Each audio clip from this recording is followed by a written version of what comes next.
ಇತ್ತು. ಆದರೂ ಕೂಡ ನಮಗೆಲ್ಲ ತಿಳಿದಿರೋ ಹಾಗೆ ಯಾರಿಗಾದರೂ ಒಬ್ಬರಿಗೆ ನಮ್ಮ ಗೋತ್ರ ಗೊತ್ತಿಲ್ಲ ಅಂದರೆ ಕಶ್ಯಪ ಗೋತ್ರದವರು ಅಂತ ಹೇಳೋದು ಪದ್ಧತಿ. ಹಾಗೆ ಸಪ್ತರ್ಷಿಗಳ ಪ್ರವರದಲ್ಲಿ ಬರ್ತಕ್ಕಂಥ ಪ್ರತಿಯೊಬ್ಬರ ಜೀನ್ ಅದು ಇಲ್ಲಿ ಕಂಟಿನ್ಯೂ ಆಗಿದೆ. ಹಾಗಾಗಿ ಯಾರೊಬ್ಬರು ಕೂಡ ಏನನ್ನು ಬೇಸರ ಪಟ್ಟುಕೊಳ್ಬಾರ್ದು, ಹೀಗಾಗೋಯ್ತಲ್ಲ ಅಂತ. ಇದ್ದಾರೆ, ಈ ಸಣ್ಣ ಹುಡುಗ ಇದ್ದಾನೆ, ಈಗ ಒಂದು ಸಣ್ಣ ಮಗು ಈ ಕಡೆ ಬರ್ತಾ ಇತ್ತು, ಅವ್ರ ತಂದೆನೇ ಎಲ್ಲರನ್ನು ಸರಿಸಿ ಹೋಗಿ ಅಲ್ಲಿ ಕೂತ್ಕೋತು. ಏನದನ್ನು ತೋರಿಸುತ್ತೆ ಅಂತಂದರೆ ಮೂಲ ಅಲ್ಲಿದೆ, ಅದೆಲ್ಲೋ ಸ್ವಲ್ಪ ಆ ಕಡೆ ಈ ಕಡೆ ಹೊರಟೋಗಿದೆ, ವಾಪಸ್ ಬರುವಂತಹ ಎಲ್ಲ ಸಂದರ್ಭ ಈಗ ಸುಸಂದರ್ಭ ನಮ್ಮ ದೇಶಕ್ಕಿದೆ. ಆ ದಿಕ್ಕಿನಲ್ಲಿ ನಾಗಾಲ್ಯಾಂಡ್ದಿಂದ ನಮ್ಮ ದೇಶ ಪ್ರಗತಿ ಪಥದತ್ತ ನಡೀತಿದೆ. ಅದನ್ನು ಸ್ವಲ್ಪ ಆ ಕಡೆ ಇಟ್ಟರೆ ಉತ್ತಮವಾಗಿರ್ತಕ್ಕಂಥ ಹನುಮಂತ ದೇವರನ್ನು ಅವರು ಸ್ಮರಿಸಿದ್ರು. ಹರಿಕಥಾಮೃತ ಸಾರದಲ್ಲಿ ಮಂಗಳಾಚರಣ ಸಂಧಿಯನ್ನು ಹೇಳುವಾಗ ಜಗನ್ನಾಥದಾಸರು ಹೇಳ್ತಕ್ಕಂಥದ್ದು 6321000 ಶ್ವಾಸ ಜಪಗಳ 3 ವಿಧ ಜೀವರೊಳಗಾಬ್ಜಕಲ್ಪ ಪರ್ಯಂತ ರಚಿಸಿ ಸತ್ವರಿಗೆ ಸುಖ ಸಂಸಾರ ಮಿಶ್ರರಿಗೆ ಅಧಮ ಜನರಿಗೆ ಅಪಾರ ದುಃಖಗಳೀವ ಗುರುಪವಮಾನ ಸಲಹೆಮ್ಮ ಅಂತ ಹೇಳಿ ಹನುಮಂತ ದೇವ್ರನ್ನ ವರ್ಣನೆ ಮಾಡ್ತಾರೆ. ಆ ಹನುಮಂತನು ಎಂಥ ಪುಣ್ಯಾತ್ಮ ಅಂತ ಹೇಳಿದ್ರೆ, ನನ್ನದೇನಿದೆ ಸ್ವಾಮಿ ಅಂತಕ್ಕಂಥದ್ದು, ನಾನ್ ಕರ್ತ ಹರಿಕರ್ತ ತೃಣಮಪಿ ನಚಲತಿ ತೇನ ಅಂತಕ್ಕಂಥದನ್ನ ಭಾಗವನ್ನು ಇಟ್ಕೊಂಡಿರ್ತಕ್ಕಂಥವನು. ಒಂದು ಪ್ರಸಂಗ, ವಾಲಿ ವಧೆ ಆಗಿದೆ, ಬಂದಂತಹ ಕೆಲಸ ಕಾರ್ಯಗಳನ್ನು ಮುಂದೆ ಮಾಡಿಕೊಡ್ಬೇಕು. Sugriva has gone for second honeymoon. ಕೊಟ್ಟಂತಹ ಮಾತನ್ನ ಮರೆತು ಬಿಡ್ತಾನೆ. ಮಿತ್ರರಾಗಿರ್ತಾರೆ, ಸುಗ್ರೀವ ಮತ್ತೆ ರಾಮ ಮಿತ್ರರಾಗಿರ್ತಾರೆ. ತನ್ನ ಕೆಲಸವಾದ ನಂತರ ಅವನು ಅನುಕ್ಷಣ ಸ್ವಲ್ಪ ಆ ಕಡೆ ಮರೆತು ಈ ಕಡೆ ಬರೋದಿಲ್ಲ. ಇವರು ವನವಾಸದ ನಿಯಮಗಳ ಪ್ರಕಾರ ಕಿಷ್ಕಿಂಧೆ ಒಂದು ಭಾಗದಲ್ಲಿ ಹೊರಗಡೆಯಿಂದ, ಊರಿಂದ ಹೊರಗಡೆ ಇರ್ತಾರೆ. No communication, no mobile, nothing. ಆದ್ರಿಂದ ಏನಾಗುತ್ತೆ, ಹೀಗೆ ಇರ್ತಾರೆ. ಕೊನೆಗೆ ದೂತನ ಮುಖಾಂತರ ಅವನ ಕರ್ತವ್ಯವನ್ನು ಎಚ್ಚರಿಸ್ತಾರೆ. ಶ್ರೀರಾಮ ದೇವರು ನಮಗೆ ಇಲ್ಲಿ ಆದರ್ಶಪ್ರಾಯರಾಗಿ ಯಾಕೆ ಕಾಣ್ತಾರೆ ಅಂದರೆ, ಪ್ರತಿಯೊಬ್ಬರ ಕರ್ತವ್ಯವನ್ನು ಎಚ್ಚರಿಸ್ತಕ್ಕಂಥ ಕೆಲಸವನ್ನು ಶ್ರೀರಾಮ ದೇವರು ತಮ್ಮ ನಡೆನುಡಿಗಳಲ್ಲಿ ತೋರಿಸ್ಕೊಟ್ಟಿದ್ದಾರೆ. ಇದು ರಾಮಾಯಣದ ವಿಶೇಷ. 24,000 ಏನು ಶ್ಲೋಕಗಳಿದ್ದವು ಅದು ಗ್ರಂಥಾರ್ಥವಾಗಿ ನಮಗೆ ಬರವಣಿಗೆನಲ್ಲಿ ಸಿಗೋದಿಲ್ಲ. ಇದನ್ನ ನಾವು ವಿಶೇಷವಾಗಿ ಅರ್ಥ ಮಾಡ್ಕೋಬೇಕು. 24,000 ಶ್ಲೋಕಗಳನ್ನು ಗ್ರಂಥಾರ್ಥವಾಗಿ ವಾಲ್ಮೀಕಿಗಳು ಬರೆದ್ರು ಅಂತಾರೆ ಹೊರತು ಬರವಣಿಗೆನಲ್ಲಿ ಇದುವರೆಗೂ ಉಪಲಬ್ಧವಿಲ್ಲ. ಹಾಗಾದ್ರೆ ಹೇಗಿತ್ತು ಅಂದ್ರೆ, ಅದನ್ನ ಪೂರ್ತಿ ಸ್ಮರಣೆಯಲ್ಲಿ ಇಟ್ಕೊಂಡು ಲವಕುಶರು ಹಾಡಿದರು. ಅದು ಯಾರ ಮುಂದೆ? ಶ್ರೀರಾಮರ ಮುಂದೆ. ಇದು ವಿಶೇಷ ನೋಡಿ. ಇದು ವಿಶೇಷ ಏನು ಅಂತಂದ್ರೆ, ಒಬ್ಬ ಮನುಷ್ಯನ ಜೀವಿತ ಕಾಲದಲ್ಲಿ ಅವನ ಮಕ್ಕಳು ಅವನನ್ನು ಹೊಗಳುವುದಂತಹ ಏಕೈಕ ಯಾವುದು ಒಂದು ಗ್ರಂಥವಿದೆ, ಅದು ಶ್ರೀಮದ್ ರಾಮಾಯಣ ಅಂತಕ್ಕಂಥದ್ದು. ಹಾಗಾಗಿ ಇವತ್ತಿಗೂ ಕೂಡ ಹಲವು ಭಾಷೆಗಳಲ್ಲಿ, ಹಲವು ದೇಶಗಳಲ್ಲಿ ಇದರ ವಿಶೇಷತೆ ಕಂಡುಹಿಡಿಯುತ್ತೆ. ಪ್ರತಿಯೊಬ್ಬರ ಕರ್ತವ್ಯವನ್ನು ಎಚ್ಚರಿಸ್ತಕ್ಕಂಥದ್ದು ಅಂತ. ಸ್ವಲ್ಪ ಒಂಚೂರು ಪಾರಮಾರ್ಥಿಕದ ಕಡೆಗೆ ಹೋದಾಗ ನಮಗನ್ಸ್ತಕ್ಕಂಥದ್ದು, ಯಾಕೆ ಈ ಜೀವ ಬಂದಿದೆ, ಯಾಕೆ ಈ ಆತ್ಮ ಬಂದಿದೆ, ಯಾಕೆ ನಾವು ಇಲ್ಲಿ ಕೂತಿದ್ದೀವಿ, ಇವತ್ತೇ ಯಾಕೆ ಇಲ್ಲೆಲ್ಲ ಸೇರಿದ್ವಿ ಅನ್ನೋದನ್ನು ನೋಡಿದ್ರೆ ಎಲ್ಲ ಪ್ರಾಜ್ಞರಿದ್ದರೆ ತಿಳಿಯುತ್ತೆ. ನಮ್ಮ ಆ ಶಾಸ್ತ್ರಗಳಲ್ಲಿ ನಮಗೆ ಫಿಲಾಸಫಿ ಇದ್ದಂಗೆ ಕರಿತೀವಿ, ಅದರಲ್ಲಿ ಸಿಗ್ತಕ್ಕಂಥ ಮೂಲವಾಗಿರ್ತಕ್ಕಂಥ ಒಂದು ತತ್ವ, ಅದು ಡಾಕ್ಟ್ರಿನ್ ಆಫ್ ಕಾರ್ಯಕಾರಣ ಸಂಬಂಧ. ಹಾಗಾಗಿ ಮತ್ತೂರಿಗೆ ಇವತ್ತು ಬೆಳಗ್ಗೆ ಇಲ್ಲಿ ಬಂದು, ಈ ಬೆಳಗ್ಗೆ ಮುಂಜಾನೆ ನಿಮ್ಮಂಥ ಪುಣ್ಯಾತ್ಮರುಗಳ ಜೊತೆ, ಪಂಡಿತರ ಜೊತೆ ಕಳಿತಕ್ಕಂಥ ಒಂದು ಸದವಕಾಶವನ್ನು ಶ್ರೀರಾಮ ದೇವರು ನನಗೆ ಒದಗಿಸಿಕೊಟ್ಟಿದ್ದಾರೆ. ಆ ಕಾರ್ಯಕಾರಣ ಸಂಬಂಧದ ದೃಷ್ಟಿಯನ್ನು ಇಟ್ಕೊಂಡು ಪ್ರತಿ ಜೀವಿಗೆ ಆತ್ಮೋನ್ನತಿ ಕಾರ್ಯ. ಹಾಗಾಗಿ ಭಗವದ್ಗೀತೆಯಲ್ಲಿ ಶ್ರೀಕೃಷ್ಣ ಹೇಳ್ತಕ್ಕಂಥದ್ದು ಬಹುನಾಂ ಜನ್ಮನಾಮಂತೆ ಜ್ಞಾನವಾನ್ ಮಾಂ ಪ್ರಪದ್ಯತೆ ಅಂತ ಹೇಳ್ತಕ್ಕಂಥದ್ದು. ಪ್ರತಿಯೊಬ್ಬರು ಕೂಡ 2 ಲಕ್ಷದಲ್ಲಿ ನಾವು ಬಹಳ ಆ ಯೋನಿಗಳನ್ನು ದಾಟಿ 84 ಲಕ್ಷ ಯೋನಿಗಳನ್ನು ದಾಟಿ ಬಂದ ಈ ಶರೀರ ನನ್ನದಲ್ಲ, ಆಸೆ ತರವಲ್ಲ, ಮುಂದೆ ಭಾವದಲ್ಲ. ಕನಕದಾಸರು ದಾಸನಾಗು ವಿಶೇಷನಾಗು ಅಂತ.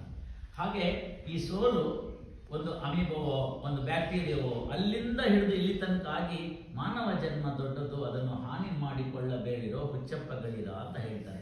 ಈ ಮಾನವ ಜನ್ಮವನ್ನು ಕೊಟ್ಟಿದ್ದಾರೆ, ಸಾರ್ಥಕ ಏನು ಮಾಡ್ಕೋಬೇಕು ಅಂತಂದರೆ ಆ ಒಳಗಡೆ ಇರ್ತಕ್ಕಂಥ ಆತ್ಮನನ್ನು ಪರಿಶುದ್ಧಗೊಳಿಸಿ ಭಗವಂತನಲ್ಲಿ ನಾವು ಅದನ್ನು ಸೇರಿಸ್ಕೊಳ್ತಕ್ಕಂಥದ್ದು ಮಾಂ ಪ್ರಪದ್ಯತೆ ಅಂತ ಕೃಷ್ಣ ಹೇಳಿರ್ತಕ್ಕಂಥದ್ದು. ಈ ಜ್ಞಾನವಾನ್ ಅನ್ನೋ ಪದವನ್ನು ಶ್ರೀರಾಮದೇವರು ಥ್ರೂಔಟ್ ನಮಗೆ ರಾಮಾಯಣದಲ್ಲಿ ಎಚ್ಚರಿಸ್ತಾ ಹೋಗ್ತಾರೆ. ಯಾಕೆ ಜ್ಞಾನವಾನ್ ಅನ್ನೋದು ಬರುತ್ತೆ ಅಂತಂದರೆ, ಹಾಗೆ ಸುಗ್ರೀವನಿಗೆ ಹೇಳಿ ಕಳಿಸಿದಂಥ ಸಂದರ್ಭದಲ್ಲಿ ಆ ಸುಗ್ರೀವ ಆಮೇಲೆ ನನ್ನದು ಮಹಾಪರಾಧವಾಯಿತು ಅಂತ ಹೇಳ್ತಾನೆ. ಆಮೇಲೆ ಬರ್ತಾನೆ, ಸಭೆ ಸೇರಿಸ್ತಾನೆ, ಎಲ್ಲರೂ ಕೂಡಿಸ್ತಾರೆ. ಎಲ್ಲ ಕಪಿ ಸೈನ್ಯವನ್ನು ಕೂಡಿಸಿ ಎಲ್ಲಿದ್ದಾರೆ ಅಂತ ಗೊತ್ತಾಗ್ಬಿಟ್ಟಿದೆ, ಹೋಗೋದು ಹೆಂಗೆ ಅಂತ ಬೇಕು, ಯಾರು ಎಷ್ಟು ಹೋಗಬೇಕು ಅಂತ. ಯಾರು ಎಷ್ಟು ಹೋಗಬೇಕು ಅಂತ ಅನ್ನೋದನ್ನು ಬಂತು ಅಂತಂದರೆ ಒಂದು ಹೇಳ್ತಾನೆ, ನನಗೊಂದು 10 ಕಿಲೋಮೀಟ್ರ್ ಹೋಗೋಷ್ಟಷ್ಟೇ ನಮ್ಮ ಇಂಜಿನ್ ಕೆಪಾಸಿಟಿ. 10 ಕಿಲೋಮೀಟ್ರ್ ಹೋಗಿ ಏನು ಮಾಡೋದು, ಲಂಕಕ್ಕೆ ಹೋಗ್ಬೇಕಲ್ಲ. ಹೀಗೆ ಪ್ರತಿಯೊಬ್ಬರನ್ನು ಕೇಳ್ತಾ ಹೋಗ್ತಾರೆ. ಅಂಗದನ್ನು ಕೇಳ್ತಾರೆ ಅಲ್ಲಿ ಮಗನ. ಅವನು ಹೇಳ್ತಾನೆ, ಸರ್ ನಮ್ದು 1 ವೇ ಟಿಕೆಟು, ರೀಫ್ಯೂಯಲ್ ಅಲ್ಲ ರೀ, ನೀವು ಅಲ್ಲೋಗ್ಬಿಟ್ಟು ಸಿಕ್ಕಾಕೊಂಡ್ಬಿಟ್ಟು ರೀಫ್ಯೂಯಲಿಂಗ್ ಅವನು ಯಾಕೆ ಮಾಡ್ತಾನೆ? ಸೊ ಹೋಗುತ್ತೆ, ವಾಪಸ್ ಬರಲ್ಲ ಫ್ಲೈಟ್, ಇಂಥದ್ದಾಗ್ಬಿಡುತ್ತೆ. ಆಗ ರಾಮದೇವರು ಕುಚೋದ್ಯವಾಗಿ ಸುಗ್ರೀವನ್ ಕೇಳ್ತಾರೆ, ಏನೆಯ ಅಂಥ ವೀರರು ಇಂಥ ವೀರರು ನಮ್ಮ ಹತ್ರ ಅಂಥ ಇಂಜಿನ್ ಇದೆ, ಇಂಥ ಇಂಜಿನ್ ಇದೆ, ಎಲ್ಲ ಫೇಲ್ ಆಗೋಯ್ತಲ್ಲ, ನಿಂದು ಇಷ್ಟೇನಾ ಅಂತ ಅಂದ್ಬಿಡ್ತಾರೆ. ಇದೆಲ್ಲ ನಡೀತಿದ್ರು ಕೂಡ ಬಾಯಿ ಮಾತಾಡ್ದಲ್ಲೇ ಅವ್ರು ಹೇಳಿದಂತಹ ಚಂಪು ರಾಮಾಯಣದ ಭಾಗವನ್ನು ಆ ವಿನಮ್ರತೆಯ ಮೂರ್ತ ಸ್ವರೂಪವನ್ನು ಹನುಮಂತ ದೇವರಲ್ಲಿ ನಾವು ಈ ಪ್ರಸಂಗದಲ್ಲಿ ಕಾಣ್ತೀವಿ. ಒಂದು ಮರದ ಕೆಳಗಡೆಗೆ ಏನೂ ಗೊತ್ತಿಲ್ಲದ ಹಾಗೆ ಕೂತಿರ್ತಾರೆ ಕೈ ಮುಕ್ಕೊಂಡು ಹನುಮಂತ ದೇವರು. ಇವರು ಶ್ರೀರಾಮ ದೇವರು ಎಲ್ಲವನ್ನ ಮನಸ್ಸಿನಲ್ಲೇ ಗೊತ್ತಿರ್ತಾರೆ, ಹೆಚ್ಚೆ ಆದರೂ ದೇವರು, ಆದರೂ ಕೂಡ ಸ್ವರೂಪವನ್ನು ಎಲ್ಲರಿಗೂ ಪರಿಚಯಿಸ್ತಕ್ಕಂಥ ಕೆಲಸ ಆಗಬೇಕು. ವಿದ್ಯಾದದಾತಿ ವಿನಯಂ ಅಂತ. ಹಾಗಾಗಿ ಶಕ್ತಿಯನ್ನು ಕೂಡ ಅಹಂಕಾರದಲ್ಲಿ ಹೇಳ್ಕೊಡ್ಬಾರ್ದು ಅಂತ ಸುಮ್ಮನೆ ಕೂತಿರ್ತಾರೆ. ಆಗ ಸುಗ್ರೀವನಿಗೆ ಹೇಳ್ತಾರೆ, ಅಲ್ಲೊಂದು ಇಂಜಿನ್ ಇದೆಯಲ್ಲ, ಮಾತೇ ಆಡ್ತಾ ಇಲ್ವಲ್ಲ ನೋಡಿ. ಪ್ರಾಜ್ಞರು ತುಂಬಿದ ಕೂಡ ತುಳುಕಲ್ಲ ಅಂತ ಏನು ನಮ್ಮಲ್ಲಿ ಗಾದೆ ಇದೆ, ಹಾಗೆ ಹನುಮಂತ ದೇವರು ಸುಮ್ಮನೆ ಕೂತಿರ್ತಾರೆ. ಅವ್ರನ್ನ ಕರೆಸ್ತಾರೆ. ವಿನಮ್ರನಾಗಿ ರಾಮದೇವರ ಮುಂದೆ ಬಂದು ನಿಂತು ಹೇಳ್ತಾರೆ, ತಮ್ಮ ಕರುಣೆ ಇದ್ದರೆ, ಇದನ್ನು ಅರ್ಥ ಮಾಡ್ಕೋಬೇಕು, ಎಲ್ಲ ಚಿಕ್ಕ ಹುಡುಗರು ಅರ್ಥ ಮಾಡ್ಕೋಬೇಕು, ದೊಡ್ಡವರಿಗೆಲ್ಲ ಗೊತ್ತಾಗಿರುತ್ತೆ. ಗುರುಗಳ ಕರುಣೆ ಇಲ್ದಲ್ನೇ ಏನು ನಡೆಯೋದಿಲ್ಲ, ಭಗವಂತನ ಪ್ರೇರೇಪಣೆ ಇಲ್ದಲ್ನೇ ಏನು ನಡೆಯೋದಿಲ್ಲ. ಅವರು ಎಲ್ಲವನ್ನ ಕಾರಣ ಮಾಡ್ತಕ್ಕಂಥವ್ರು, ನಾವು ನಿಮಿತ್ತ ಮಾತ್ರ ಅನ್ನೋ ಒಂದು ಸುಂದರವಾಗಿರ್ತಕ್ಕಂಥ ತತ್ವವನ್ನು ಶ್ರೀರಾಮ ದೇವರು ಮತ್ತು ಹನುಮಂತರ ಈ ಸಂವಾದದಲ್ಲಿ ಹೇಳ್ತಾರೆ. ಏನಪ್ಪ ನೀನೇನು ಹೇಳಲೇ ಇಲ್ವಲ್ಲ ಅಂತ. ಆಗ ಹನುಮಂತ ದೇವರ ಕೆಪಾಸಿಟಿ ಗೊತ್ತಿದೆ ಅವರು, ಆದರೂ ಕೂಡ ಹೇಳ್ತಾರೆ, ತಮ್ಮ ಕರುಣೆ ಇದ್ದರೆ ಹೋಗಿ ಬರಬಲ್ಲೆ ಅಂತ. ಇದು ಹನುಮಂತ ದೇವರ ಒಂದು ಗುಣ. ನಮ್ಮಲ್ಲಿ ಎಷ್ಟು ಜನಕ್ಕಿದೆ, ಒಂದು ಫಸ್ಟ್ PUC ಪಾಸ್ ಮಾಡಿಬಿಟ್ಟು 80, 90, 90 ತಗೊಂಡ್ಬಿಟ್ರೆ ಇಡೀ ಫೇಸ್ಬುಕ್ ಬರ್ತಿ ಅವ್ರದ್ದೇ. ಇದು ನಮಗೆ ಇರ್ತಕ್ಕಂಥದ್ದು ಮತ್ತೆ ಹನುಮಂತ ದೇವರಿಗೆ ಇರ್ತಕ್ಕಂಥ ವ್ಯತ್ಯಾಸ. ಯಾಕೆ ಅಂತಂದರೆ, ಬೇಡ ಅಂತ ನಾನು ಹೇಳ್ತಿಲ್ಲ, one success always upholds your capacity ಅಂತ, ಇಟ್ ಬೂಸ್ಟರ್ಸ್ ಯುವರ್ ಕೆಪಾಸಿಟಿ ಅಂತ. ತಪ್ಪಂತ ನಾನು ಹೇಳಲ್ಲ. ಆದರೆ ಆ ಗೆಲುವನ್ನು ಭಗವಂತನಿಗೆ ಅರ್ಪಿಸ್ತಾ ಹೋಯಿತು ಅಂತಂದರೆ, ಇದು ನಿನ್ನದು ಕಾರುಣ್ಯ ಅನ್ನೋದನ್ನು ಹೇಳ್ತಾ ಹೋಯಿತು ಅಂತಂದರೆ, ಆಗ ಭಗವಂತ ಅದನ್ನು ನಿಮ್ಮ ಅಂದ್ಕೊಂಡು ನೀವು ಫೇಸ್ಬುಕ್ಕಲ್ಲಿ 1 ಲೈಕ್ ಬಂದರೆ, ಭಗವಂತಂದು 1 like is equal to so many millions like ಅನ್ನೋದನ್ನ ಅರ್ಥ ಮಾಡ್ಕೋಬೇಕು. ಹಾಗಾಗಿ ಆ ವಿಚಾರವನ್ನು ಹನುಮಂತ ದೇವರು ತಿಳಿಸ್ಕೊಡ್ತಕ್ಕಂಥದ್ದು, ಅಷ್ಟು ವಿನಮ್ರಾಗಿರ್ತಾರೆ. ಅದೇ ಪ್ರಸಂಗದ ಇನ್ನೊಂದು ಭಾಗ ಅದನ್ನೇ ಹೇಳ್ತಾರೆ. ಮೂಲ ರಾಮಾಯಣದಲ್ಲಿ ಇಲ್ಲ, ಅಪಭ್ರಂಶದಲ್ಲಿ ಬಂದಿರತಕ್ಕಂಥದ್ದು, ಬಾಲಕ್ಕೆ ಬೆಂಕಿ ಇಡೋದು ಅವೆಲ್ಲ ಇರ್ತಕ್ಕಂಥದ್ದು. ಅಲ್ಲಿ ಮೂಲದಲ್ಲಿ ಬೇರೆ ಇದೆ. ದೂತರ ನಡೆ ಮತ್ತು ಅವರನ್ನು ನಡೆಸಿಕೊಳ್ಳೋ ರೀತಿಯಿಂದ ಇವತ್ತು ನಮ್ಮ ಕಡೆ ನೋಡಿ, ಏನಾದರೂ ಸಣ್ಣ ಪುಟ್ಟ ಅವರನ್ನು ನಡೆಸಿಕೊಳ್ಳೋ ರೀತಿಯನ್ನು ವಾಲ್ಮೀಕಿಗಳು ರಾಮಾಯಣದಲ್ಲಿ ತೋರಿಸಿರ್ತಕ್ಕಂಥದ್ದು. ಅವರಿಗೆ ಅವಮಾನ ಮಾಡಬಾರ್ದು. ದೂತ ಅಂತ ಬಂತು ಅಂತಂದರೆ ಈ ರೆಪ್ರೆಸೆಂಟ್ಸ್ ಅನದರ್ ಕಿಂಗ್ಡಮ್ ಅಂತಕ್ಕಂಥದ್ದನ್ನು ಹೇಳ್ತಕ್ಕಂಥದ್ದು. ಇಷ್ಟು ಉತ್ತಮವಾಗಿರ್ತಕ್ಕಂಥ ವಿಚಾರಗಳು ಇವುಗಳನ್ನೆಲ್ಲ ಹೇಳಿದ್ದಾರೆ. ಹೀಗೆ 10 ಹಲವು ವಿಚಾರಗಳನ್ನು ನಮಗೆ ಶ್ರೀರಾಮ ದೇವರು ಆದರ್ಶಪ್ರಾಯರಾಗಿ ಕಾಣ್ತಾರೆ. ಯಾಕೆ ನಮಗೆ ಶ್ರೀರಾಮ ದೇವರು ಆದರ್ಶಪ್ರಾಯರಾಗಿ ಕಾಣಬೇಕು ಅಂತಂದರೆ, ನಾವು ಅವ್ರ ಜೊತೆ ಸಮೀಕರಿಸ್ಕೋಬೋದು. ಯಾಕೆ ಸಮೀಕರಿಸ್ಕೋಬೋದು ಅಂತಂತಂದರೆ, ರಾಮನ ಆದರ್ಶ ಅಂತಾರೆ. ಎಲ್ಲ ಹೆಣ್ಮಕ್ಳಿಗೂ ಕೃಷ್ಣನ್ ಕಂಡ್ರೆ ಇಷ್ಟ, ಆದ್ರೆ ಅವ್ರ ಗಂಡ ಮಾತ್ರ ಶ್ರೀರಾಮ ದೇವರಲ್ಲಿ.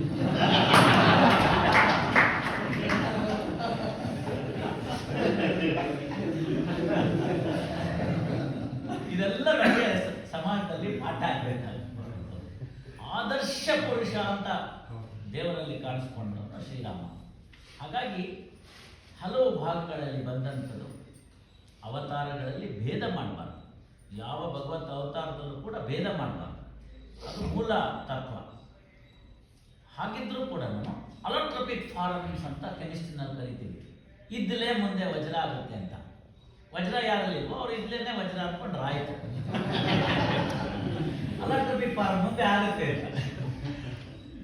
ಅಂತಹ ಒಂದು ಭೇದ ಮಾರ್ಗದ ಅವತಾರವನ್ನ ನಮಗೆ ಕಂಡು ಬಂದಂಥದ್ದು ಶಿಷ್ಟ ರಕ್ಷಣ ಅಂತ. ಶ್ರೀರಾಮ ದೇವರ ಆದರ್ಶದಲ್ಲಿ ಶಿಷ್ಟ ರಕ್ಷಣಕ್ಕೆ ಪ್ರತಿ ಕ್ಷಣ ತೋರಿಸ್ತಾರೆ. ಚಿಕ್ಕ ಮಕ್ಕಳಾಗಿದ್ದಾಗ ಅವರಿಗೆ ವಿದ್ಯೆಯನ್ನು ಕಲಿಸ್ಕೊಂಡಂಥ ಅವರ ಗುರುಗಳು ಬಂದಿದ್ದು ಕರ್ಕೊಂಡು ಹೋಗಿದ್ದ ಜಾತಿಗೆ ಶಿಷ್ಟ ರಕ್ಷಣೆಗೆ. ಅಲ್ಲಿ ಏನೆಲ್ಲ ಮಾಡಿದ್ರು ನಮಗೆ ಅನ್ನೋದನ್ನ ರಾಮಾಯಣದಲ್ಲಿ ಪೂರ್ತಿ ವಿವರಣೆ ಸಿಗ್ತಾ ಹೋಗುತ್ತೆ. ಬಾಲಕಾಂಡ ನೋಡ್ತಾ ಹೋಗ್ತೀವಿ. ಇದನ್ನೆಲ್ಲ ನಮ್ಗೆ ಯಾಕೆ ಪಾಠ ಆಗಬೇಕು? ರಾಮನ ದೇವಸ್ಥಾನದಲ್ಲಿ ಕೂತು ನಾವು ಏನನ್ನು ಕಲಿಬೇಕು? ನಾಲ್ಕು ಮಾತಾಡೋದು ಬರೇ ಉದ್ವೇಗಕ್ಕೆ, ಭಾವೋದ್ವೇಗಕ್ಕೆ ಜೈ ಶ್ರೀರಾಮ್ ಅಂತ ಕರೆಯೋದ ಅಲ್ಲ. ಜೈ ಶ್ರೀರಾಮ್ ಅಂತ ನಾವು ಅಂತಂದ್ರೆ ಶ್ರೀರಾಮನ ಆದರ್ಶ ಗುಣಗಳನ್ನು ನಾವು ಹಾಡಿ ಹೊಗಳಿದ್ದೇವೆ ಅಂತ ಅರ್ಥ. ಹಾಡಿ ಹೊಗಳಿದ್ದೇವೆ ಅಂದ್ರೇನು? ಅದನ್ನ ಅನುಸರಿಸ್ತೀವಿ ಅಂತಕ್ಕಂಥ ಒಂದು ಪ್ರತಿಜ್ಞೆಯನ್ನು ನಾವು ಮಾಡ್ತಾ ಇದ್ದೀವಿ. ಇವತ್ತಿನ ದಿವಸ ಮಾಡ್ರನ್ ಅಡ್ಮಿನಿಸ್ಟ್ರೇಟಿವ್ ಪ್ರಿನ್ಸಿಪಲ್ಸ್ ಅಲ್ಲಿ ಒಂದು ಪ್ರಿನ್ಸಿಪಲ್ ಬಗ್ಗೆ ಬಹಳ ದೊಡ್ಡದಾಗಿ ಹೋಗ್ತಾರೆ, ಅಕ್ಸೆಪ್ಟಿಂಗ್ ದಿ ಗುಡ್ ಪ್ರಾಕ್ಟೀಸಸ್ ಅಂತ. ನಮ್ಮ ದೇಶ ಏನಂತ ಹಿಂದೆ ಬಿದ್ದಿರಲಿಲ್ಲ, ಹಿಂದೆ ಏನು ಬಿದ್ದಿರಲಿಲ್ಲ ಆ ವಿಚಾರದಲ್ಲಿ. ಆನೋಬದ್ರಂತು ಕೃತವಾ ವಿಶ್ವಾಯಂತು ಅಂತ. ಜಗತ್ತಿನ ಯಾವ ಮೂಲೆಯಿಂದಾದರೂ ಸದ್ವಿಚಾರಗಳು ಬರಲಿ, ನನ್ನ ಎಲ್ಲ ಫ್ಯಾಕಲ್ಟಿ, ಕಿವಿ ಕಣ್ಣು ಇವುಗಳನ್ನ ತೆಗೆದಿಟ್ಕೊಂಡಿರ್ತೀನಿ ಅಂತ. ಅದನ್ನ ನೋಡಿ ಕುವೆಂಪು ಅವರು ಬರೆದಿದ್ದು. ತೆರೆದಿದೆ ಮನೆ ಓ ಬಾ ಅತಿಥಿ ಅಂತ. ರಾಜ್ಕುಮಾರ್ ಸರಿತನ್ ಬರೆದಿದ್ದಲ್ಲ, ತೆರೆದಿದೆ ಮನೆ ಓ ಬಾ ಅತಿಥಿ. ಹೊಸ ಬೆಳಕಿನ ಹೊಸ ಭಾವ, ಹೊಸ ಬಾಳನ್ನು ತಾ ಅತಿಥಿ ಅಂತ ಹೇಳಿ ಬರೆದಿರ್ತಕ್ಕಂಥ. ಯಾಕೆ ಇದನ್ನು ಬರೆದ್ರು ಅಂದ್ರೆ, ನೆನ್ನೆಗಿಂತ ಇವತ್ತು ನಾನು ಎಷ್ಟು ಉತ್ತಮನಾದೆ, ಹಂಗೆ ಮಾಡಲ್ಲ ಅಯ್ಯ ಕೃಷ್ಣ, ಹೋಗುತ್ತಿದೆ ಆಯುಷ್ಯ ಅಂತಾರೆ ದಾಸರು. ಈ ಕ್ಷಣ ಮುಗಿದೋಯ್ತು. ಇವತ್ತೊಂದು ಸೂರ್ಯಾಸ್ತ ಆಯಿತು ಅಂತಂದ್ರೆ ನಮ್ದು ಒಂದು ದಿನ ಕಳೀತು ಅಂತ, ಒಂದು ಹೆಜ್ಜೆ, ಒಂದು ದಿವಸ ನಾವು ಸಾವಿಗೆ ಹಸ್ತಜ ಅಂತ. ಇದ್ದ ಸಮಯದಲ್ಲಿ ಏನನ್ನ ಸಾಧಿಸಿದ್ವಿ ಅನ್ನೋದು ಮುಖ್ಯ ಆಗುತ್ತೆ ಕಲಿಯುಗ. ಆದ್ದರಿಂದ ಯಜ್ಞಯಾಗಾದಿಗಳನ್ನ ಮತ್ತೊಂದನ್ನ ಏನು ನಮ್ಮ ಶಾಸ್ತ್ರಗಳಲ್ಲಿ ಹೇಳಿತ್ತು ಅದನ್ನೆಲ್ಲ ಆಚರಣೆ ಮಾಡ್ತಾ ಕೂತ್ಕೊಂಡ್ರೆ ಪೆಹಲೆ ಪೇಟೋಬ ಬಾದ್ಮೆ ವಿಟೋಬ ಅಂತ ಹೊಟ್ಟೆ ತುಂಬೋದಿಲ್ಲ. ಅನ್ನ ವಸನಕ್ಕಾಗಿ ಅನುದಿನವೂ ಯಾಚಿಸುತ್ತಾ ಅನ್ಯರ ಮನೆ ಕಾಯ್ದೆ ಕಾಯೋ ಕೃಷ್ಣ ಅಂತಾರೆ ದಾಸ. ಎಷ್ಟು ಸತ್ಯ ನೋಡಿ. ಬಟ್ಟೆ ಹಾಕೊಳ್ಳಕ್ಕೆ ಬಂದಿರತಕ್ಕಂಥ ಸಂದರ್ಭದಲ್ಲಿ ಈ ದೇಶದಲ್ಲಿ ಇದ್ದಂಥ ಅದ್ಭುತವಾಗಿರ್ತಕ್ಕಂಥ ಕಾನೂನಿನ ವಿಚಾರಗಳನ್ನು ತಿಳಿಸ್ಕೊಡ್ತಕ್ಕಂಥದ್ದು ನಮ್ಗೆ ಗೊತ್ತಿರ್ತಕ್ಕಂಥ ಬ್ರಿಟಿಷರ ಜೂರಿಸ್ಟು ಕೆನ್ನಿ ಅಂತ. ನಾವು ಹೇಳ್ಬಿಟ್ರೆ ಬಿಡಿ, ನಾವು ಯಾವಾಗ ಹೇಳ್ತಾರೆ ನಿಮ್ದು ನೀವು ಹೇಳ್ಕೊಳ್ಳೋದ್ರಲ್ಲಿ ನೀವು ಭಾಳ ಸ್ಪೆಷಲ್ಲು, ಇದರದೆಲ್ಲ ಹೇಳ್ಕೊತೀರ ಅಂತ. ನಾವು ಹೇಳೋದಲ್ಲ, ಬ್ರಿಟಿಷ್ ಜೂರಿಸ್ಟ್ ಕೆನ್ನಿ ಅಂತ. ಆತ ಹೇಳ್ತಾನೆ, 14ನೇ ಶತಮಾನದ ಉಗಮದವರೆಗೆ ಅವ್ರಿಗೆ ಬ್ರಿಟಿಷರಿಗೆ ಅಪರಾಧ ಅಂದ್ರೆ ಏನು ಅಂತಲೇ ಗೊತ್ತಿರಲಿಲ್ವಂತೆ, ಕ್ರೈಮ್ ಅಂದ್ರೆ ಏನು ಅಂತ ಗೊತ್ತಿರಲಿಲ್ಲ ಅಂತ ಹೇಳ್ತಾರೆ. ಅಷ್ಟು ದಡ್ಡರು, ಅಷ್ಟು ಅನಾಗರಿಕರು ಅಂತ. ಆಸ್ ಎಗೇನೆಸ್ಟ್ ದಟ್ 3000 ಅಂತ ಅವ್ರು ಹೇಳ್ತಾರೆ. ನಮ್ಗೆ ಇನ್ನೂ ಹಳೇದು ನಾವು ಹೇಳ್ತೀವಿ, ಅವ್ರದ್ದೇ ಒಪ್ಪಣ. 3500 ವರ್ಷಗಳ ಹಿಂದೆ ಅಪರಾಧ ಅಂದ್ರೆ ಏನು, ಅದರ ಸ್ವರೂಪ ಅಂದ್ರೇನು, ಅದರ ವರ್ಗೀಕರಣ, ಅದರಲ್ಲಿ ಗ್ರಡೇಷನ್ನು ಅಂದರೆ ಸಿಂಪಲ್ ಅಫೆನ್ಸಸ್ಸು, ಪೆಟಿ ಅಫೆನ್ಸಸ್ಸು ಅಥವಾ ಗ್ರೀವಸ್ ಅಫೆನ್ಸಸ್ಸು ಅಂತ ಇವತ್ತೇನು ನಾವು ಹೇಳ್ತೀವಿ, ಆ ವರ್ಗೀಕರಣಗಳು ಹಿಂದೆನೇ ಆಗೋಗಿತ್ತು. ಅದನ್ನು ಪಾತಕ ಅಂತ ಕರೆದಿದ್ದ. ಅಷ್ಟೇ ಕರೀಲಿಲ್ಲ, ಆ ಕ್ರೈಮ್ ಆಗ್ತಕ್ಕಂಥದ್ದು, ಅಪರಾಧ ಆಗ್ತಕ್ಕಂಥದ್ದು ಎರಡೇ ಕಾರಣಕ್ಕೆ ಅಂತ ಸ್ಪಷ್ಟವಾಗಿ ಹೇಳಿದ. ಯಾವ್ಯಾವುದು ಅಂತಂದರೆ, ಒಂದು ಹೆಣ್ಣಿಗಾಗಿ, ಒಂದು ಮಣ್ಣಿಗಾಗಿ. ಇವತ್ತಿಗೂ ನೋಡಿ, 4 ವರ್ಷದ ಮಗುಗೆ 65 ವರ್ಷದ ಮುಸ್ಕ ಹಾಳು ಮಾಡ್ತಾರೆ. ಎಲ್ಲಿಗೆ ನಮ್ಮ ಪರಿಸ್ಥಿತಿ ಇದೆ? ಇಷ್ಟೆಲ್ಲ ಕಾನೂನು ತಂದರು, 4 ವರ್ಷದ ಹಸುಳೆಗೆ 65 ವರ್ಷದ ಮುಖ ಮಾಡ್ತಾನೆ ತರಲೇನ ಅಂತಂದರೆ ಎಲ್ಲಿಗೆ ಬಂತಲ್ಲಿದೆ ನಮ್ಮ ಕಾನೂನು. ಅವತ್ತೇನು ಹೇಳಿದ್ದವನು, ಒಂದು ಹೆಣ್ಣಿಗಾಗಿ ಇನ್ನೊಂದು ಮಣ್ಣಿಗಾಗಿ. ಮಣ್ಣಿಗಾಗಿದ್ದರೆ ಬಳ್ಳಾರಿಗಿದ್ದಾರೆ ಎಲ್ಲ ನೋಡಿದ್ರೆ ಅಷ್ಟೇ ಅಲ್ಲ, ಯಾಕೆ ನಾನು ಮಣ್ಣಿಗಾಗಿ ಅಂತ ಹೇಳಿದೆ ಅಂತಂದರೆ, ಆ ಹ್ಯೂಮನ್ ರೈಟ್ಸ್ ಅಂತ ಹೇಳಿ ಒಂದು ಕಾನೂನಿದೆ, ಮಾನವೀಯ ಹಕ್ಕುಗಳು ಅಂತ. ಮನುಷ್ಯನ ಹುಟ್ಟಿದ ತಕ್ಷಣ ಏನೇನು ಹಾಕ್ಕೊಡುತ್ತೆ ಅಂತ, ಅದರಲ್ಲಿ ಭೂಮಿ ಅಂತಕ್ಕಂಥದ್ದು ಎಲ್ರಿಗೂ ಸೇರಿದ್ದು ಅಂತ. ಅಂದರೆ ಎಲ್ಲ ವೆಲ್ತ್ ಅಂತ ಏನು ಕರಿತೀವಿ ನಾವು, ಆ ವೆಲ್ತ್ ಎಲ್ಲ ಕೂಡ ಭೂಮಿಯಿಂದ ಉತ್ಪನ್ನವಾಗ್ತಕ್ಕಂಥದ್ದು ಅಂತ. ಅಷ್ಟೇ ಮಾಡಲಿಲ್ಲ ಅವನು, ಪಂಚಮಹಾಪಾತಕ ಅಂತ 5 ಗ್ರೀವಸ್ ಅಫೆನ್ಸಸ್ನ ಅವನು ಗ್ರಡೇಷನಲ್ಲಿ ಕೊಡ್ತಾ ಹೋಗ್ತಾನೆ. ಸ್ನೇಹಿತರೆ ಅರ್ಥ ಮಾಡ್ಕೊಳ್ಳಿ, ಅದರ ಭಾಗ ಫಿಟಿಸೈಡ್ ಅಂತ, ಭ್ರೂಣ ಹತ್ಯೆ ಅಂತಕ್ಕಂಥದ್ದನ್ನು ಇಟ್ಟಿದ್ದ. ಇವತ್ತು ನಾವು ಕಾನೂನು ಮಾಡಿ 2 ವರ್ಷ ಶಿಕ್ಷೆ ಇಟ್ಟಿದ್ದೀವಿ, ಇದುವರೆಗೂ ಒಂದೂ ಕನ್ವಿಕ್ಷನ್ ಆಗಿಲ್ಲ. ನಾನು ಯಾಕೆ ನಾವು ತಿಳಿಸ್ತಾ ಇದ್ದೀನಿ ಅಂತಂದರೆ, ಇಂಥ ನೆಲದಲ್ಲಿ ನಾವು ಬೆಳೆದವರು, ಇಂಥ ಸಂಸ್ಕೃತಿಯಲ್ಲಿ ಬೆಳೆದವರು, ಹಲವಾರು ಕಾರಣಗಳಿಂದ ಅವೆಲ್ಲ ವ್ಯತ್ಯಾಸಗಳಾಗೋಯಿತು. ಸಮಾಜ ನಮ್ಮಿಂದ, ನ್ಯಾಯಾಲಯಗಳಿಂದ ಕೇಳ್ತಕ್ಕಂಥದ್ದೇ ಬೇರೆ. ನಮ್ದು ಎಲ್ಲ ಇನ್ ಅಕಾರ್ಡೆನ್ಸ್ ವಿತ್ ಲಾ ಅಂತ ಆಗ್ಬಿಟ್ಟಿದೆ. ಕಾನೂನಿನ ಅನ್ವಯ ಮಾಡುವಂತ ಜನಗಳಿಗೆ ತಪ್ಪು ಅನಿಸಿದ್ದು ಕಾನೂನಿಗೆ ತಪ್ಪು ಅನ್ಸೋದೇ ಇಲ್ಲ. ಇಲ್ಲಿ ನಮಗೆ ಗೊಂದಲಗಳು ಉಂಟಾಗಿದೆ. ಈ ವ್ಯತ್ಯಾಸಗಳನ್ನು ಸರಿಪಡಿಸ್ಕೋಬೇಕು ಅಂತಂದ್ರೆ ಎಲ್ಲವೂ ಕಾನೂನೇ ಮಾಡಬೇಕು ಅಂತಿಲ್ಲ. ಬೀದಿ ಗುಡಿಸೋಕ್ಕೆ ಕಾರ್ಪೊರೇಷನ್ ಅವರು, ಮುನ್ಸಿಪಾಲ್ಟಿನವರು ಇದ್ದಾರೆ, ನಮ್ಮನ್ನೇ ಗುಡಿಸ್ಕೊಳ್ಳೋಕ್ಕೆ. ಅದಕ್ಕೆ ವಿಜಯದಾಸ್ ಹೇಳ್ತಾರೆ, ಅಂತರಂಗದ ಕದವು ತೆರೆಯಿತಿಂದು ಎಂತು ಪುಣ್ಯದ ಫಲವು ಪ್ರಾಪ್ತಿ ದೊರಕಿತು ಎನಗೆ. ಏಸು ದಿನವಾಯಿತೋ ಬಿಗ ಮುದ್ರೆಯ ಮಾಡಿ ವಾಸವಾಗಿದ್ದರೋ ದುರುಳರಲ್ಲಿ. ಮೋಸವಾಯಿತು ಇಂದಿನ ತನಕ ತಮಸಿನ ರಾಶಿಯೊಳಗೆ ಹೂಳಿ ಕಾಣಿಸುತ್ತಿರಲಿಲ್ಲ ಅಂತರಂಗದ ಕದವು ತೆರೆಯಿತಿಂದು. ಇಷ್ಟು ಜನ ಮಂದಿಗೆ ನೋಡಿ ಯೋಚನೆ ಮಾಡಿ. ನಮ್ಮಂದು ಇತ್ತು, ನಮ್ಮ ತಾತ ಸ್ಫಟಿಕಲಿಂಗ ಕೊಟ್ಟಿದ್ರು, ಶೃಂಗೇರಿಗೆ ಹೋದಾಗ ತಂದಿದ್ದು, ಚಂದ್ರಶೇಖರ ಭಾರತಿಗಳು ಕೊಟ್ಟಿದ್ರು. ಈಗ ಮುದ್ರೆ ಕಟ್ಬಿಟ್ಟು ಕೃಷ್ಣನ ಕಟ್ಕೆಯಲ್ಲಿ ಇಟ್ಬಿಟ್ಟಿದ್ದೀವಿ. ಸ್ವಾಮಿಗಳು ಬಂದಾಗಲೇ ತೆಗಿಬೇಕು, ಇಲ್ಲ ಅವಧಾನಿಗಳನ್ನ ಕರೆಸಿ ವರ್ಷಕ್ಕೆ ಒಂದ್ಸತಿ ತೆಗಿಬೇಕು. ತೆಗೆದ ತಕ್ಷಣ ಏನು ಕಾಣುತ್ತೆ? ಜಿಳ್ಳೆ ಬರುತ್ತೆ. ಯೋಚನೆ ಮಾಡಿ ನೋಡಿ, ಎಲ್ಲರ ಮನೆ ಏಸು ದಿನವಾಯಿತೋ ಬಿಗ ಮುದ್ರೆಯ ಮಾಡಿ ವಾಸವಾಗಿದ್ದರೋ ದುರುಳರಲ್ಲಿ. ಜಿಲ್ಲೆ ನೋಗಿಲ್ಲ, ಪ್ರಾಬ್ಲಮ್. ವಾಸವಾಯಿತು ಇಂದಿನ ತನಕ ತಮಸಿನ ರಾಶಿಯೊಳಗೆ ಹೂಳಿ ಕಾಣಿಸುತ್ತಿರಲಿಲ್ಲ ತರಂಗದ ಕದವು. ಬಹಳ ಚೆನ್ನಾಗಿ ಹೇಳ್ತಾರೆ. ಮುಂದೆ ಎಲ್ಲ ಹೇಳ್ಕೊತಾ ಹೋಗಿ ಹೇಳ್ತಾರೆ. ಕೊನೆಗೆ ಭಗವತ್ ಭಕ್ತರ ಸತ್ಸಂಗ ಸಿಗುತ್ತೆ, ಅವ್ರನ್ನೆಲ್ಲ ಹಿಡ್ಕೋತಾರೆ. ಜೊತೆಯಾಗಿ ಹಿಡಕೊಂಡು ದ್ವಾರದೊಳಗೆ ಪೊಕ್ಕೆ ಎತ್ತ ನೋಡಿದರತ್ತ ಶೃಂಗಾರ ಸದನ ತರಂಗದ ಕಡವು ತೆರೆಯಿತಿಂದು. ಹೊರಗೆ ದ್ವಾರವು 4 ಒಳಗೈದು ದ್ವಾರಗಳು. 9 ಚಿತ್ರಗಳ ಅಂದಿಲ್ಲ ಈ ದೇಹಕ್ಕೆ ಹೇಳ್ತಕ್ಕಂಥದ್ದು. ಹೊರಗೆ ದ್ವಾರವು 4 ಒಳಗೈದು ದ್ವಾರಗಳು.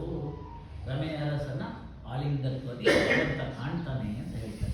ಎಲ್ಲಿ ಕಾಣಬೇಕಿದ್ದನ್ನ ಅಂತಂದರೆ, ಇವೆಲ್ಲ ಮೂರ್ತ ರೂಪ, ಅಲ್ಲಿಗೆ ಕರ್ಕೊಂಡೋಗೋಕ್ಕಿರೋ ಮಾರ್ಗ.